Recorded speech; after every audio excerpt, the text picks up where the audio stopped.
నమస్తే, తెలుగు రాజ్యంకి స్వాగతం. నేను మీ సంధ్య. మొన్నటి వరకు సోషల్ మీడియా వేదికగా యూట్యూబర్లు చేసింది కావచ్చు, మేము జర్నలిస్టులమని చెప్పుకున్న వాళ్ళు చేస్తున్న కామెంట్స్ కావచ్చు, దానికి సంబంధించిన పర్యవసనాలు జర్నలిస్టులు కూడా ఎదుర్కొన్న సందర్భాలు కూడా మనం చూసాము. ఇప్పుడు సీన్ కట్ చేస్తే వైఎస్ఆర్సీపీ అధికార ప్రతినిధి నాగార్జున యాదవ్ చేసిన కామెంట్స్ నేపథ్యంలో మరొక్కసారి అంటే వాక్ స్వాతంత్రానికి సంబంధించి పెద్ద ఎత్తున చర్చ జరుగుతోంది. అంటే 10 మందికి చెప్పాల్సిన వాళ్ళ ఇలా మాట్లాడడం ఏంటి అనేది, అసలు ఏం జరిగింది తెలుసుకునే ప్రయత్నం చేద్దాం. Senior political analyst KS Prasad గారు మనతో ఉన్నారు. ఆయన మాటలు. ప్రసాద్ గారు నమస్తే అండి. నమస్తే. కావాలని చేస్తున్న ఇది మాటల గారడి అనాలా, లేకపోతే అరెస్టులు చేస్తే ఫేమస్ అవుతారన్న ఒక సిద్ధాంతాన్ని పట్టుకొని వీళ్ళందరూ కంటిన్యూ అవుతున్నారనాలా, ఏం జరుగుతుందంటే మీరు ఏం చెప్తారు? అన్నిటికీ ఒకటే కారణం. వెంకటరెడ్డి ఎప్పుడైతే అరెస్ట్ అయిన దగ్గర నుంచి వాళ్ళందరికీ ఒక జిల పట్టుకుంది. ఓకే, ఫేమస్ అయిపోవచ్చు అన్న కాన్సెప్ట్. ఇంతో అంతో కాస్త నోరెట్టుకుని మాట్లాడేది వెంకటరెడ్డి. మా అయితే నాగార్జున యాదవ్ కాగితాలు పట్టుకొచ్చి గారడీ చేస్తాడు. ఆ కాగితాలే చదువుతాడు. డిబేట్కి పిలిచినా సరే ఆయన కాగితాలు చదువుతూనే ఉంటాడు. ఆ డిబేట్లో బాగా ఎంకరేజ్ చేస్తారు. అది బాగానే ఉంది. కానీ వీళ్ళు కొత్తగా ఏంటంటే రాజకీయ ఉత్సుకత, అరెస్ట్ అయితే అన్న కాన్సెప్ట్లో కొంతమంది బాగా ఆ జిలతో ఉన్న వాళ్ళు నాగార్జున యాదవ్ ప్రథముడు అని అందరికీ తెలుసు. గతంలో కుప్పంలో ఒక ఓవర్ యాక్షన్ చూసాం. తర్వాత ఒక దోశ కోసం రణరంగాన్ని రచించిన ఉదంతం చూసాం. ఈ దోశలతోనూ కుప్పంతోనూ కులపరంగా కుదరట్లేదు, నెక్స్ట్ దోశపరంగా కుదరట్లేదు. ఇది మిత్రబంధంలో మిత్రవిందం కథ నడుస్తుంది తప్ప కొత్తగా ఏం లేదు. కాబట్టి ఈ మొమెంటంలో వైఎస్ఆర్సీపీ తరఫున మాట్లాడే వాళ్ళు గొంతుకులు ఎలాగైనా తగ్గిద్దాం అన్న కాన్సెప్ట్కి అగ్గిగాజ్యం పోసినట్టు. ఇది పాత వీడియో, అదే నిన్న మొన్న మాడేది కాదు. ఈ మధ్యలో మళ్ళీ కొమ్మినేని గారికి తగిలించి తమాషా చూసిన ఉదంతో చూడొచ్చు. ఇప్పుడు ఇక్కడ జరుగుతుంది ఏంటంటే ఇటు తిప్పి అటు తిప్పి కొమ్మినేని గారి మీద పగ తీర్చుకునే కార్యక్రమం చాలామంది వైఎస్ఆర్సీపీలో తీర్చుకుంటున్నారు అని తెలుస్తుంది, నాకు అర్థమవుతుంది. ఆయన డిబేట్లోనే ఈయన వీరంగం. ఫస్ట్ థింగ్, నేను మొదటి నుంచి నేను డిబేట్లో కూడా నేను చాలా డిబేట్లలో చాలామందికి please give respect to that chief minister chair అని చెప్తున్నా. తెలంగాణ ముఖ్యమంత్రి అవనండి, ఆంధ్రప్రదేశ్ ముఖ్యమంత్రి అవనివ్వండి, రెస్పెక్ట్ టు దట్ చైర్ అంటే నేను జనసేన వాళ్ళని చూశాను, తెలుగుదేశం వాళ్ళని చూశాను. ఇప్పుడు ఈ వైఎస్ఆర్సీపీ వాళ్ళకి కొత్తగా అది కూడా తెలంగాణ చీఫ్ మినిస్టర్ గురించి మాట్లాడే అంత విషయం అది యాప్టా కాదా? దాంట్లో కాన్సిక్వెన్సెస్ ఉంటాయి.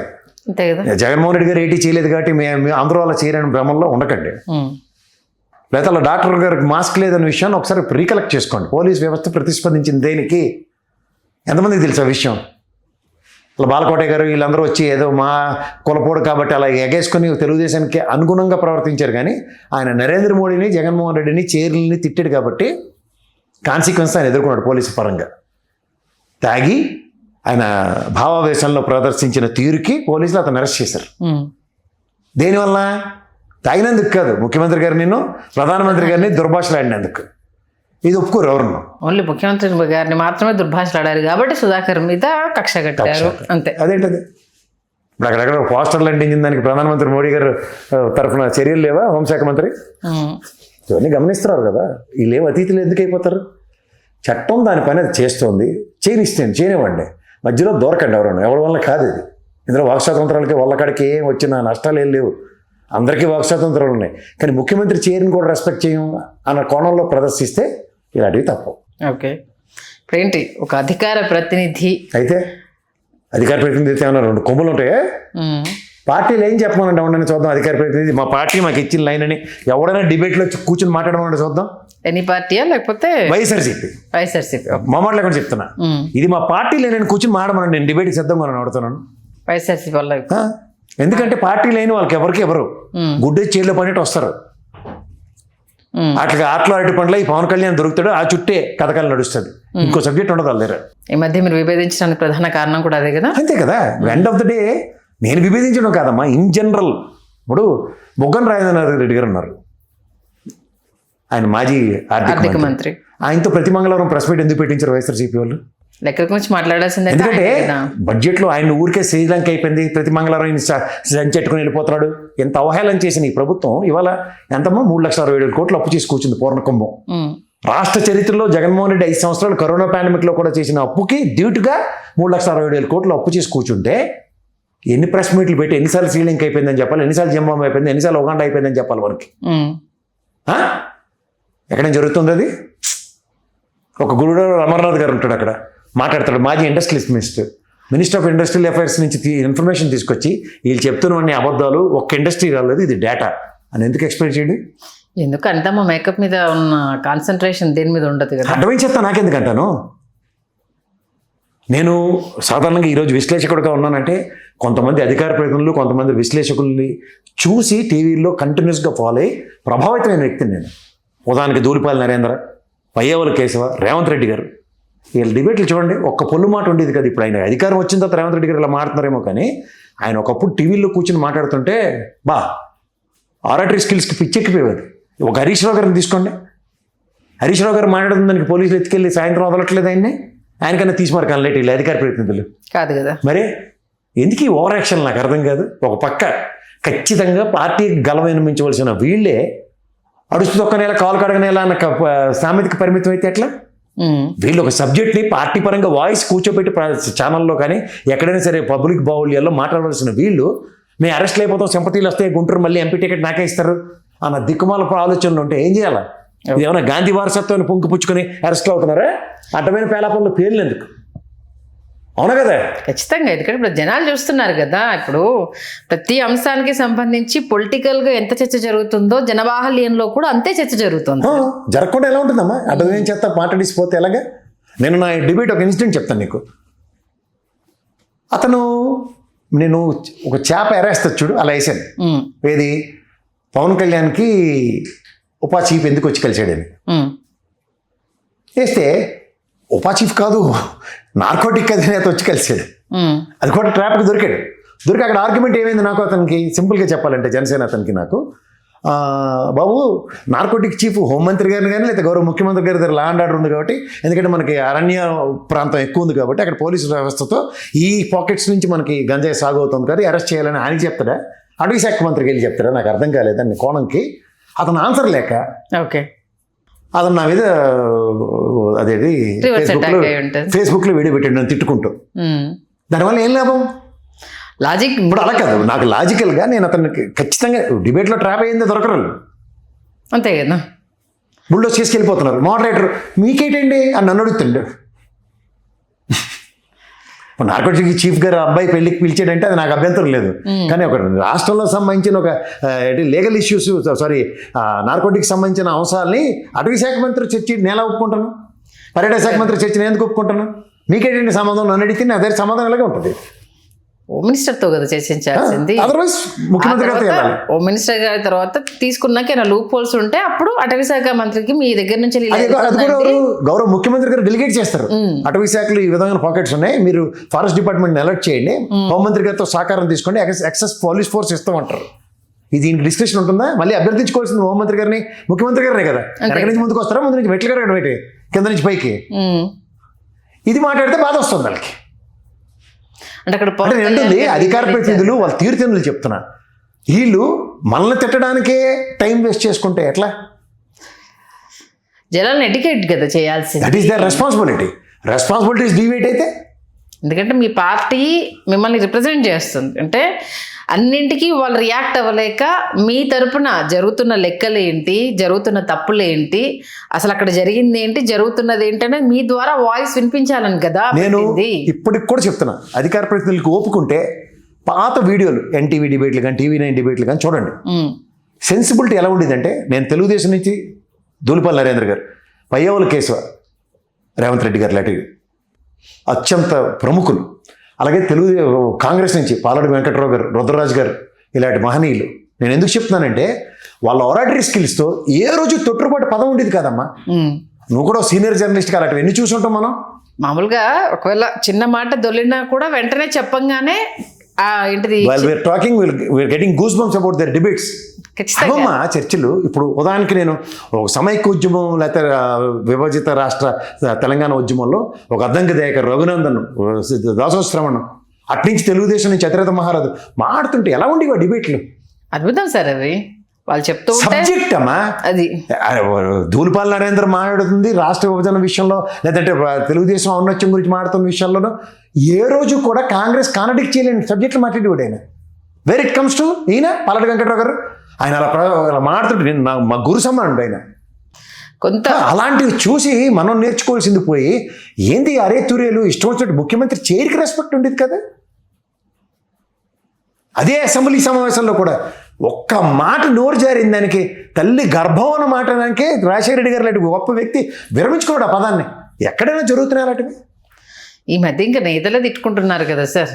ఇంత దిగజారుడుతున్నాం ఎవరికి అవసరం ఇది? ప్రజలు అసలు బుద్ధుందాలకి ఎవరికైనా పార్టీలోకి ఒకటి మాట చెప్తాను, పార్టీ కానీ వంశీ పేలిన పేలాపనికి కొడాలి నాని పేలాపనికి 11 స్థానాలకు పరిమితం అయ్యారు. కేవలం అదే కదా నెగిటివ్. ఇది యువతల పక్క ఇదే ప్రవర్తన వీళ్ళు కంటిన్యూ చేసుకుంటే 11 కాకుండా ఏమవుతుందో ఒకసారి ఆలోచించుకోమని వెళ్ళి చిత్రం ఒక్కడమైనా తిన్నాక తిన్ను మాడుతున్నారు. రావణ్ విషయంలో సార్ ఇప్పుడు డిఫరెంట్ స్టాండ్స్ కనిపిస్తున్నాయి. అసలు ఎందుకు మీరు సపోర్ట్ చేస్తున్నారు, ఎందుకు ఇన్వాల్వ్ అయ్యారంటే అంబటి గారు ఏమంటారు, రేపు ఇప్పుడు మనం సపోర్ట్ చేయకపోతే రేపు మనకు అదే గది పడుతుందని అంబటి గారు అంటారు. కొడాలి నాని గారిది ఆయనది ఒక స్టేట్మెంట్ ఉంటుంది, సీఎం ట్విట్టర్ నుంచి ఆయనది ఒక స్టేట్మెంట్ ఉంటుంది. ఏం జరుగుతుంది అసలు మీ పార్టీకి సంబంధించి మీరు తీసుకున్న స్టాండ్ అయినా కరెక్ట్గా ఉందా అని అంటే క్లారిటీ లేదు. ఇప్పుడు యూఏపీఏ చట్టం 1967 ఇప్పుడు ఉందమ్మా. తర్వాత మొన్న 2019 ఆగస్టులో అమిత్ షా గారు కొత్త అమెండ్మెంట్ ఇచ్చారు. అప్పుడు ఓన్లీ వ్యవస్థలు, ఇప్పుడు ఇండివిజువల్స్ మీద కూడా ఉపా చట్టాలు పెట్టొచ్చు అన్నది అమెండ్మెంట్. ఇది 19 ఆగస్టు అన్నప్పుడు జగన్మోహన్ రెడ్డి గారి ప్రభుత్వమే కదా. అవును, ఆ ప్రభుత్వంలో 5 సంవత్సరాలు ఈ కేసు లేదు. ఈ ప్రభుత్వంలో కూడా 2 సంవత్సరాలు 7 సంవత్సరాల్లో ఫస్ట్ టైం రావణ మీద పడింది. ఇది కూడా కాన్సిక్వెన్సెస్ మీరు జాగ్రత్తగా గమనించండి. పోలీస్ వ్యవస్థ ఎక్కడ అతనికి 4 కన్జాక్టివ్ బెయిల్స్ వచ్చాయి. 5th అటెంప్ట్ యూపీఏ చట్టం ఆపాదించబడింది. అంటే ఒక తపేల ఛానల్లో కూర్చుని నువ్వు నిజంగా జర్నలిస్టు కదా, కుల ప్రాతిపదిక మీద ఆ పచ్చళ్ళోడు ఇచ్చిన జర్నలిజం డిగ్రీ ఇది నేను మొహమాట లేకుండా చెప్తున్నా. నువ్వు పేలిన పేలాపని ఏంటి? పోలీసు వాళ్ళు తమిళనాడు ట్రైనింగ్ వెళ్ళి వచ్చి తీసుకుంటేట చట్టాలు ఎలా వక్రీకరించవచ్చు అంత దగ్గర గన్నవరం డిఎస్పీ గారు with proper collection of evidences. ఇది రావణ్ దగ్గర మా మీద మాట్లాడినవి. తర్వాత నేను దీన్ని చాలా ప్రాక్టికల్గా చెప్తాను.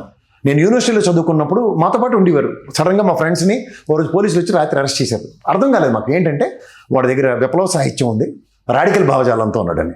ఏం చేయగలిగాం మేము? ఏం చేయలేము. సెక్షన్ అట్లా ఎవరేం చేయలేము. వరవరరావు గారికి నెక్స్ట్ మా ప్రొఫెసర్ సాయిబాబా గారికి ఏమైనా చేయగలుగుతున్నాడు ఎవడన్నా? తిరుగుతూనే ఉన్నారుగా, ఇంకా జైల్లో ఉన్నారు. ఆరోగ్యాలు బాగోలేవు, ఏమైనా సరే. కొన్ని దేశ భద్రత ಇಲ್ಲಿ పవన్ కళ్యాణ్ ఓతపదంలో సమగ్రత సాహిత్యం ఇవన్నీ కాదు.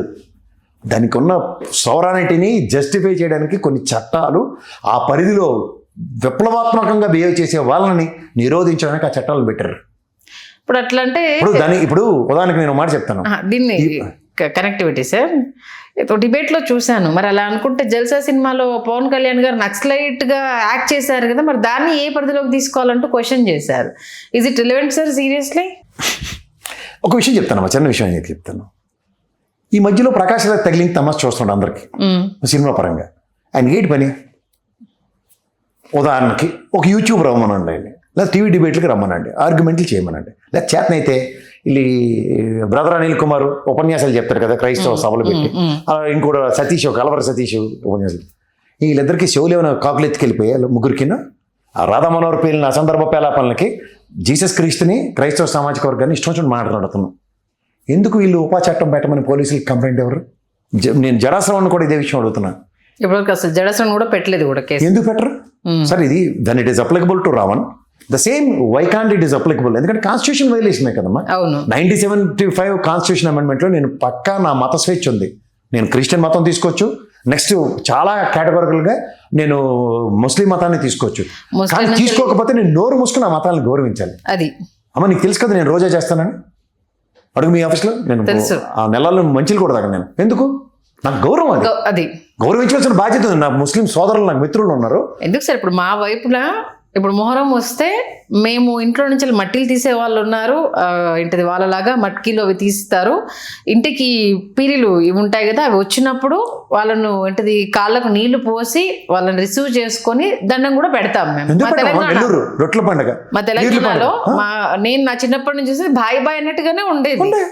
మా కాలనీ రావద్దు అన్నది ఉండకపోయింది. మన బోనాలు ఎక్కడమ్మా? ఫస్ట్ గోల్కొండ. అక్కడ ఎంతమంది ముస్లిం సోదరులు సహకరించారు? నోటు పడ్డా నీళ్లు పడతారు, అన్నపానీలు ఇస్తారు. అవును.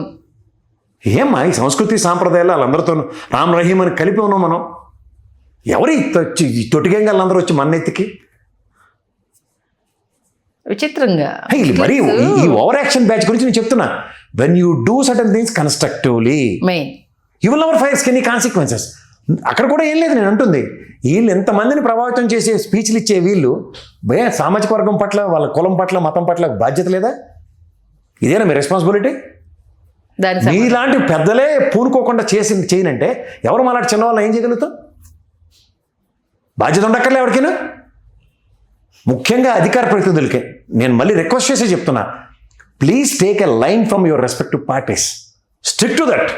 దాంతో మాట్లాడండి, విభేదించండి, కౌంటర్లు ఇవ్వండి, ఎవ్వరూ బాధపడం. ఏంది తలా తోక లేకుండా గుడ్డెచ్చేళ్ళ పైన డిబేట్లకు వస్తారు, ఏం మాట్లాడతారో మీకే తెలియదు. ఓకే, గతంలో కూడా మీరు చెప్పారు మాట్లాడండి, ప్రశ్నించండి, బట్ ఆ లైన్ అనేది దాటకుండా మీరు చేసినప్పుడు మీ వెనుక జనం కూడా నిలబడతారు అంటూ కూడా మీరు చెప్పడం జరిగింది. క్రైస్తవులు ఆంధ్రప్రదేశ్లో లేరు కదా, మా కర్ణాటకలో ఉన్నారు కదా. ప్రకాశ్ రాజ్ కంప్లైంట్ ఇవ్వచ్చు కదా అక్కడ. ఎవరు ఆలమానూరు మీద కర్ణాటకలో కంప్లైంట్ ఇస్తే చచ్చిపోతారే? పనికొచ్చిన పనులు చేయరు, ప్రొవకేషన్స్. రావణ్ 1947 ఇది, రావణ్ 1967 ఇది, రావణ్ 1994 ఇది, 2006 ఇది. ఇప్పుడే జ్ఞాపకం వచ్చిందా? ఈ పోకింగ్ ఎందుకంటాను నేను. పోకింగ్ పక్కన పెట్టేస్తే దాన్ని కొడుమిటి ఈకలు బిగేసినట్టు ఆయనకు సపోర్ట్ చేస్తున్నాడు వైఎస్ఆర్సీపీ సపోర్టర్ అనేసి అని, వాళ్ళ ప్లాట్లోనే ఈ ఛానల్ పెట్టుకున్నారు అనేసి అని, ఎక్కడికి తీసుకెళ్తున్నారు దాన్ని అనేది చాలా ఆశ్చర్యంగా ఉంది. చూడు, మీ ఆఫీస్ ఉంది, గతంలో ఇది గబ్బర్ సింగ్ వాళ్ళ ప్రమోషన్ కోసం పెట్టుకున్నారు. దిల్ రాజు గారి ఆఫీస్ ఇది, ఆయన డబ్బింగ్ ఇక్కడ నడిచింది కదా. ఇది పవన్ కళ్యాణ్ గారు నడిపిస్తున్నారు మీ ఛానల్ అంటే ఏమైనా అర్థం ఉందా? లేదు కదా. ఇంకా అది కొంతమందికి తలా తోక ఉండదు, ఎద్దీనిందంటే దూడకట్టే బ్యాచాలు. అదే మీరు అన్నారు ఇప్పుడు దిల్ రాజు గారు గతంలో వర్క్ చేయించుకున్నారు ఇక్కడ, ఇప్పుడు మేము తీసుకున్నాము, ఏదో జరిగింది సంభాషణ, దాని మీద వెతికితే మరి దిల్ రాజు గారు ఉన్నారు. దీని ఏమైనా సంబంధం ఉందా అసలు పొలిటికల్కి? దాన్ని ఎవడో నేలటోడి ఇంకో ఛానల్కి వెళ్ళి చేసి వచ్చాను అనుకో, మధ్య దిల్ రాజు గారికి ఏంటి సంబంధం, పవన్ కళ్యాణ్ గారికి ఏంటి సంబంధం, గబ్బర్ సింగ్ డబ్బింగ్ టీంకి ఏం సంబంధం? అదే తుంటి కొడితే పళ్ళు రాలనే సామెతను చూడు, ఇలాంటివి చూసి వచ్చాయి. నిజంగా సార్, అంటే ఏదన్నా ఇన్సిడెంట్ రాగానే ఎందుకు వెనకాల వీళ్ళుండి చేపిస్తున్నారు వాళ్ళుండి చేపిస్తున్నారు, ఈ డిబేట్ ఎందుకు వస్తుంది? నాగరాజ్ అనే సిఏ ఇష్యూ డైల్యూట్ అయిపోయి అది పక్కదారి పట్టి రావణ్ చుట్టూ సస్తున్నారన్న ఇంగిత జ్ఞానాలు అడిగి, లేకపోతే ఏం చేయాలా? సింపుల్ కోర్టు కూడా, న్యాయస్థానం దాన్ని ప్రశ్నించే హక్కు నాకు లేదు, కానీ నా స్థాయి కూడా కాదు. గౌరవ జడ్జి గారు ఏమన్నారు, డీజీపీ గారికి ఏం సంబంధమా? ఇక వైఎస్ఆర్సీపీ కాస్త సెన్స్ ఉంటే లాస్ట్ టైం మరి గౌతమ్ సాంగ్ గారిని ఎందుకు సార్ నిలబెట్టారు? నేను ఎవరైనా కౌంటర్ ఆర్గ్యుమెంట్లు ఇచ్చిరే? ఇవి కదా కావాల్సినవి ప్రజలకి. అవే మిస్ అవుతున్నాయి. సంబంధం లేని లాజిక్లు, సంబంధం లేని చెత్త అంతా తీసుకొచ్చి మానెత్తికి పెట్టి రోజు డిబేట్లు దాని మీద. అభిమానం ఇవాళ నేను నారాయణ యాదవ్ డిబేట్ నాకేటమ్మా నాకు అర్థం కాదు. అభిమానం అన్న ముసుగులో ఎవరి పైత్యాలను వాళ్ళని చూపిస్తున్నారు సార్, అంతే సింపుల్గా చెప్పాలి. సింపుల్. కారుమూరి వెంకటరెడ్డి ఎప్పుడైతే పోలీసులు తీసుకెళ్లారో అక్కడ వైసీపీ తరఫున బాగా సింపతి వచ్చారు కదా, ఇది నేను ఇంకన్నా ముందు నుంచి అధికార ప్రతినిధి కదా, నాకేమైనా డౌన్ సైజ్ అయినాయి అని చెప్పి మనోడు పులిరాజు అవుతారు వ్యక్తి ఎవడేటి చేస్తారు దీనికి. విచిత్రంగా అది ఇప్పుడు మాట్లాడింది కదా, ఎప్పుడో మాట్లాడిన వీడియో ఇప్పుడు ట్రెండ్ అవ్వడం ఏంటి, గుంటూరుకి వెళ్ళి అరెస్ట్ చేసి తీసుకుని రావడం ఏంటి? అదే వెనకటికి సామెత, ఊరుకుంటే ఉడత గుడ్లు పెట్టిందని. నువ్వు దోష తెగువప్పుడని నీకు ఎవడో చక్క పెట్టాలి అక్కడ. ఏంద్ర ఈ పంచాయతీలని పార్టీ ఆఫీస్లో కాళ్ళు చేతులు లేపి ఓ సామాజిక వర్గ ప్రతినిధులు వస్తే ప్రవర్తించిన తీరుకి పార్టీల చిట్టికేసి వార్నింగ్ ఇచ్చి కూర్చోబెడితే అప్పుడు సెట్ అయ్యి ఉంది ఇలాంటి వాళ్ళు అందరూ. ఈ కోతేశాలు పిచ్చేశాలు వేయకుండా you are the face of your respective party అన్న ప్రాథమిక ఇంగిత జ్ఞానం లేకపోతే జస్ట్ ఫేస్ ద కాన్సిక్వెన్సెస్, అంతే కదా. అంతకన్నా ఇంకేం లేదు. కొమ్మినేని గారిని కూడా అరెస్ట్ చేస్తారనేసి అంటున్నారు. అమాయకుడు అంతేనా? ఎవరో చేసి దానికి ఆయన ప్రతిసారి పాపం ఛాన్సెస్ తక్కువ. అమ్మా కొమ్మినేని గారి మీద నాకు తెలిసి రేవంత్ రెడ్డి గారికి చాలా మంచి అభిప్రాయం ఉంది. ఆయన విభేదించారు కూడా దాంట్లో. ఆయన అంత డెలిబరేషన్స్ అలౌ చేయడైనా వ్యక్తిగతంగా మనకు చాలా గురు సమానుడు ఆయన, పెద్ద మనిషి. అప్పటికీ ఆపుతున్నాడు ఆయన ఆ డిబేట్. ఒకసారి చూస్తే నేను చూసాను. ఆపుతున్నారు ఆయన అసలు, అంటే కాసేపటి వరకు కూడా ఆయన రేవంత్ రెడ్డి గారి గురించి మాట్లాడుతున్నారన్న లైన్ కూడా కొమ్మినేని గారికి అర్థం కాలేదు. ఎవరికి అర్థం కాదు. మొన్న సభకి వెళ్ళాను, సడన్ గా ఎత్తుకో నువ్వు సరదా నువ్వు పాడుతున్నావు రాగమేటి ఆ పాత్ర ఏంటి అన్నట్టు నాకు కూడా నేను బెక్క చచ్చిపోవాల్సి వచ్చింది. రావణ్ను నాతో పాటు చాలా మంది పెద్దవాళ్ళు అందరూ బెక్క చచ్చిపోయారు. ఇదేంటిది ఈ లేట్ మాట్లాడుతున్నారు సభ ఏంటి అసలు, దేని గురించి డిస్కషన్ జరుగుతుంది అనేది చూద్దాం సార్. ఇప్పటికైనా మరి మీరు అన్నట్టుగా అది ఎవరైనా సరే లైన్ దాటకుండా మాట్లాడి క్వశ్చన్ చేస్తే లైన్ ఇమ్మనండి అమ్మ, పార్టీలకి లైన్లు ఇమ్మనండి, తగలడమనండి. డిబేట్లకు వచ్చి ఎవరికి నష్టం లేదు. లైనే ఇవ్వకుండా గుడ్డెచ్చి వెళ్ళిపోయినట్టు వస్తే సబ్జెక్ట్ ఎవరు? నా పక్కోళ్ళు లబోదీపం అంటే ఏడుస్తుంటాడు నాతో పాటు ఛానల్లో కూర్చున్నాడు. ఏడు సార్ ఏమైనా ఉంటే చెప్పండి సార్, ఏదో మాడాలి. అలా ఉంది పార్టీలు ఏం అంటే అబ్బదబ్బ జబ్బా. తెలుగుదేశం కూడా అంతే. మావిగన్ మీద మళ్ళీ దమ్ముంటే ఇద్దరికి ఛాలెంజ్ చేస్తున్నా, మీ ఇద్దరు స్టాండ్లు పార్టీల పరంగా చెప్పండి రా. మావిగన్కి సంబంధించి నేను ఎందుకు చెప్తానంటే మావిగన్ జగన్ ఎందుకు సపోర్ట్ చేసి వీళ్ళకి తెలియదు. వాళ్ళ సుజనా చౌదరి బీజేపీ పారాచూట్ బ్యాచ్లు ఇచ్చిన దిక్కుమాల కులు తత్తు ఐడియా అంటారు దాన్ని. తుస్సుమని దీపాలు తపాకి తుస్సుమంటారు చూడు, అలాంటి ఐడియా. ఎందుకంటే వీళ్ళు డిఫెండ్ చేసుకోవచ్చు కదా. ఆ మావిగన్ కొత్త సబ్జెక్ట్ ఏముంది, మా అమరావతి గ్రేటర్ అమరావతి రేడియస్లో మావిగన్ ఉన్న సబ్జెక్ట్ ఉంది. Let it focus more, will also focus more అని ఒక్క మాటతో తీసిపడేయచ్చు. సీరియస్ అమరావతికి జగన్మోహన్ రెడ్డి ఎడ్డేస్తున్నాడు అని అంతులేని కాదు జయప్రద చెప్పి రోజు ఏడుపులు పేరబబ్బులు. మీరు అనేది వాస్తవం సార్, చాలా సింపుల్ లైన్ మీరు అన్నది. ఇప్పుడు అమరావతితో పాటు ఇవి ఉంటాయి, డెవలప్ అవుతాయి. సెక్రటరీ లోగా మన లకడిగా పూల్లో ఎడుస్తుంది సెక్రటరియట్ను సచివాలయం నేను అది ఇటు గ్రేటర్ హైదరాబాద్ అని చెప్పి రాష్ట్రం అంతా హైదరాబాద్ రాజధాని కాదు కదా అని ఆ దిక్కుమాల ఆర్గ్యుమెంట్లు చేస్తే ఏంటి చేస్తాం. అవి చూసి ఇవి వచ్చాయా? అల్లప్పుడు బిల్ గేట్స్ ఉదాహరణకు మైక్రోసాఫ్ట్ పెట్టాడు ఆయన, పెద్ద ఆయన, నమస్కారం. ఇదేంటి మీ సచివాలయం ఎలాగుంది, అల్లా నారాయణ కళ్ళ కన్నట్టు ఇలా టవర్ సుగూదుకుంటాను కానీ నేను మైక్రోసాఫ్ట్ పెట్టాను అని చెప్పాడు చంద్రబాబు నాయుడు గారికి. అప్పుడు లేదు కదా మరి అలా తోక ఉందో దేనికైనా. మాట్లాడుకుంటూ పోతే చాలా లొసుగులు వచ్చేలా ఉన్నాయి సార్ నిజంగా. అమరావతి జగన్మోహన్ రెడ్డి వేస్తాడట, ఎలా ఎత్తాడు ఆయన? మావిగనేటి జోకులు, మావిగనంటే జోక్ కాదు, చెప్పు జస్టిఫై చేయి. అదేంటి మాకు అమరావతి గ్రేటర్ సిఆర్డిఏ పరిధిలో అది కూడా ఉంది కదా, అది కూడా ఖచ్చితంగా 120 కిలోమీటర్ల రేడియస్ ఎందుకు డెవలప్ కదా. సాగరమాలిక దీంట్లో నేను ఆ 16 కిలోమీటర్ల రోడ్డు కూడా నేను పోర్టుకి వేయిస్తున్నాను, మచిలీపట్నం పోర్టుకి. ఇవి చెప్పాలి ముఖ్యమంత్రి గారి స్థాయిలో. అప్పుడు ఎలా ఉంటుంది?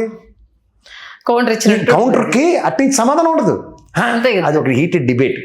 ఎలా పెడతాడు మావిగన్ను, ఇది నేను శాశ్వత రాజధాని చేశాను, చేస్తే ఇది ప్రజాస్వామ్యంలో ఆయన అమెండ్మెంట్స్ జరగలేదు ఎప్పటిదాకా.